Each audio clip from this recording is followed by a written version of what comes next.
জাহান্নাম যে রয়েছে বাতিল ফিরকাগুলির জন্য, যারা নবী করিম সাল্লাল্লাহু আলাইহি সাল্লামের আদর্শকে বাদ দিয়ে অন্য পথে চলেছে, এই কথা কোরআন দ্বারা স্পষ্ট। সূরা নিসার আয়াত নম্বর 115, ওয়ানুসলিহি জাহান্নাম ওয়াসাআত মাসীরা।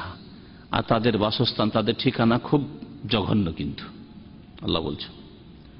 এখন নবী করিম সাল্লাল্লাহু আলাইহি সাল্লামের হাদিস শুনুন। হাদিস খুব প্রসিদ্ধ হাদিস। নবী করিম সাল্লাল্লাহু আলাইহি সাল্লাম বলেছেন যে ইহুদিরা কয় দলে বিভক্ত হয়েছে? 71 দলে। খ্রিস্টানরা 72 দলে। আমার উম্মত 73 দলে বিভক্ত হবে। ইফতারাকাতিল ইয়াহুদু আলা 71 ফিরকা। ইহুদিরা 71 দলে ভাগ হয়েছে। ওয়াফতারাকাতিন নাসারা আলা 72 ফিরকা। আর খ্রিস্টানরা, নাসারারা 72 দলে বিভক্ত হয়েছে। ওয়াসাতাফতারিকু উম্মতি আলা 73 ফিরকা। আর শীঘ্রই আমার উম্মত, আমার দলের লোকেরা 73 ফিরকায়, 73টি দলে বিভক্ত হবে। ফিরকা ফারক মানে পার্থক্য হয়, তাই না? নবীর রাস্তা থেকে পার্থক্য করে চলে গেছে, এর নাম, এই জন্য ফিরকা এদের নাম। নবীর রাস্তার উপর থাকেননি, ফিরকা। এই জন্য আমরা বলি কোনো ফারাক নেই, কথার ব্যবহার বাংলায়, তাই না? আর উর্দুতে তো খুব ব্যবহার, কোই ফারক নেই, কোই ডিফারেন্স নেই, ফারক নেই বলে। তো এখান থেকে ফিরকা শব্দ। তার ফিরকা মানে যারা বিচ্ছিন্ন হয়ে চলে গেছে নবীর রাস্তা থেকে। আর যারা নবীর সাথে আছে তারা ফিরকা না, তারা জামাত, তারা দল। কোরআন সুন্নাহর অনুসারীরা দল, জামাত, ওরা ফিরকা নয়। তারপরে যেহেতু এখানে 73 দল, অধিকাংশ দলগুলি বিচ্ছিন্ন হয়ে চলে গেছে, এই জন্য নবী করিম সাল্লাল্লাহু আলাইহি ওয়াসাল্লাম সবগুলিকে এখানে ফিরকা বলেছেন। যে 73 দলে বিভক্ত হবে, কুল্লুহুম ফিন্নার, সবগুলি কোথায় যাবে? ফিন্নারে যাবে, জাহান্নামে যাবে। ইল্লা ওয়াহিদা, একটি ছাড়া, একটি দল ছাড়া। নবী করিম সাল্লাল্লাহু আলাইহি ওয়াসাল্লামের সাহাবারা জিজ্ঞাসা করেছিলেন যে মা হিয়া ইয়া রাসূলুল্লাহ, ওই দলটি কোন দলটি? কারণ 72 সম্পর্কে তো জিজ্ঞাসা করা সম্ভব না এক একটি করে। তাহলে যেই দলটি, একমাত্র একটি দল নাজাত পাবে, জান্নাতে যাবে, জাহান্নাম থেকে বাঁচতে পারবে, সেই দলটি কোন দলটি? নবী করিম সাল্লাল্লাহু আলাইহি সাল্লাম নাম বলেননি। যদি নাম বলতেন, ওই নাম, ওই লেভেল সবাই লাগিয়ে নিত। যদি বলতেন আহলুস সুন্নাত ওয়াল জামাত, এই নাম, যে বেরলভীরা আমাদের দেশ, ভারত, বাংলাদেশ, পাকিস্তানে বেরলভীরা বলে আহলুস সুন্নাত, যত বেশি কবর মাজার পূজা করে, আটরসি, মাছ ভান্ডারি, ফুলতলি, হ্যাঁ, তারা তত এই নামটি লাগিয়েছে। নবী করিম সাল্লাল্লাহু আলাইহি সাল্লাম আহলুল হাদিসও বলেননি।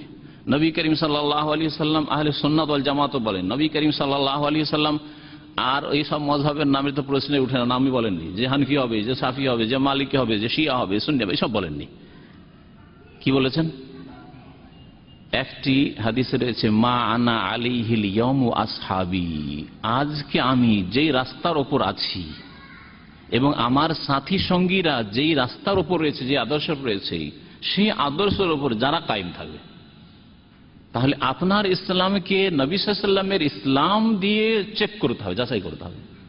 আপনার যে প্রচলিত ইসলাম, যে ইসলামের উপর আপনি চলছেন, সেই ইসলামকে সাহাবায়ে কেরামদের জামানার ইসলাম দিয়ে যাচাই করতে হবে, চেক করতে হবে যে আমার ইসলামটা ওইরকম কিনা। নবী করিম সাল্লাল্লাহু আলাইহি ওয়াসাল্লামের সাহাবায়ে কেরাম মিলাদ করতেন, নাওয়াইতো পড়তেন, ইক্তাদা বিহাযাল পড়তেন। নবী করিম সাল্লাল্লাহু আলাইহি ওয়াসাল্লামের সাহাবায়ে কেরামরা ইল্লাল্লাহ ইল্লাল্লাহ জিকির করতেন, আল্লাহু আল্লাহু জিকির করতেন, হু হু হু করতেন না। তাহলে ওই 72 দলে আছেন, বুঝে নিতে হবে।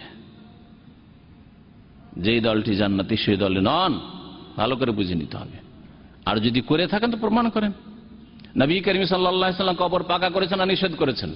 নবী করিম সাল্লাল্লাহু আলাইহি ওয়াসাল্লাম চাদর চড়িয়েছেন না চাদর চড়াননি কবরের ওপর? নবী করিম সাল্লাল্লাহু আলাইহি ওয়াসাল্লাম কবরের ওপর, কবরকে বেশি উঁচা করতে নিষেধ করেছেন না করেছেন, করতে বলেছেন? নবী করিম সাল্লাল্লাহু আলাইহি ওয়াসাল্লাম কবরের গম্বুজ তৈরি করেছেন আর লাখ লাখ টাকা, কোটি কোটি টাকা খরচ করে মাজার সাজিয়েছেন না সাজাননি? এসব দেখার বিষয়। তাহলে বিদাতি যতগুলি দল আছে সবগুলি জাহান্নামে যাবে, যদি শিরক কুফরি, বড় শিরক পর্যন্ত না পৌঁছে। তাহলে কিছু কাল থাকবে জাহান্নামে, না হয় দীর্ঘকাল থাকবে। আল্লাহ পাক রব্বুল আলামিন রহমত হলে তারা বেরিয়ে আসবে, যেমন হাদিস প্রমাণ করে।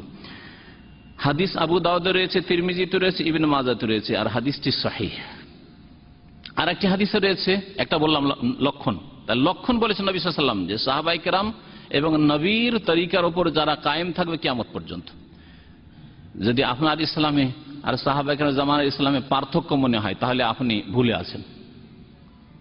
এই জন্য দেখা যায় কোরআন সুন্নাহর অনুসারীদের ইবাদত বন্দেগী নামাজ, জিকির, আজকার জাপানে গেলেও যেমন, সৌদি আরবে বসলেও তেমন, বাংলাদেশেও যেমন তেমন, ইউরোপ আমেরিকা গেলেও ওই রকমই। হ্যাঁ, পাকিস্তানে যেমন তাদের নামাজ, ইবাদত বন্দেগীর তরিকা, জিকির আজকারের তরিকা, তেমন সৌদি আরবে।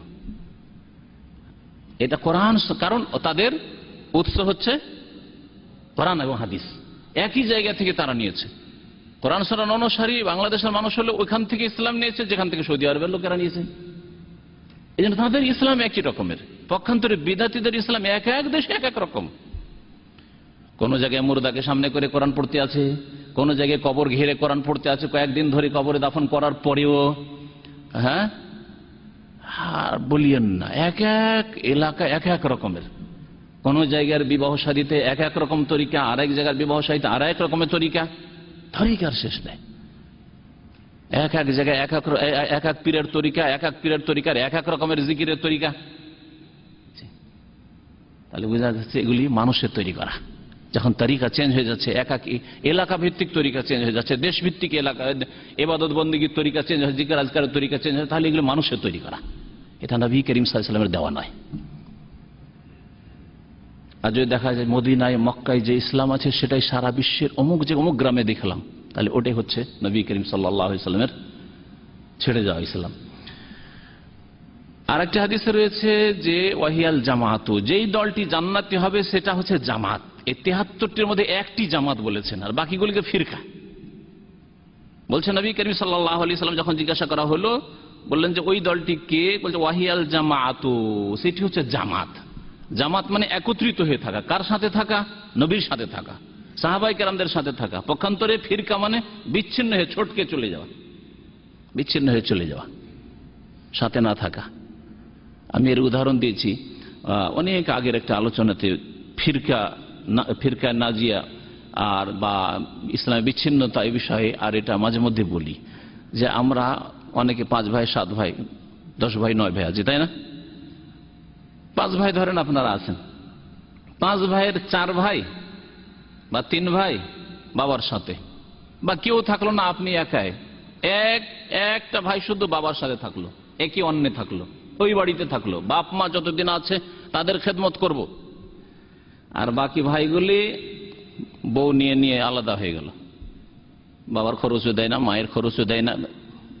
জি, তাহলে কে বিচ্ছিন্ন হইল? যে বাপের সাথে একা সে বিচ্ছিন্ন হলো, না 4 জন আলাদা আলাদা হয়েছে ওরা বিচ্ছিন্ন হইল? 4 জন আলাদা আলাদা যারা হয়েছে তারা বিচ্ছিন্ন, যদিও তাদের সংখ্যা বেশি। ওরা 4 জনই আলাদা আলাদা হয়ে গেছে, বাপ মার খরচ দেয় না, একজন মাত্র খরচ দিয়েছে। তারপরে বলবেন হক পথে কি আছে? এই একজন যে বাপের সাথে আছে সে হক পথে আছে। এই জন্য সারা দুনিয়াতে কোরআন সুন্নাহ অনুসারীদের সংখ্যা যদিও কম আছে, কিন্তু রাসূলুল্লাহ সাল্লাল্লাহু আলাইহি ওয়াসাল্লামের সাথে আছে, এই জন্য হক পথে আছে, যদিও সংখ্যায় কম। আর বিদাতীদের সংখ্যা যদিও বেশি, কিন্তু তারা বিচ্ছিন্ন হয়ে চলে গেছে, তারা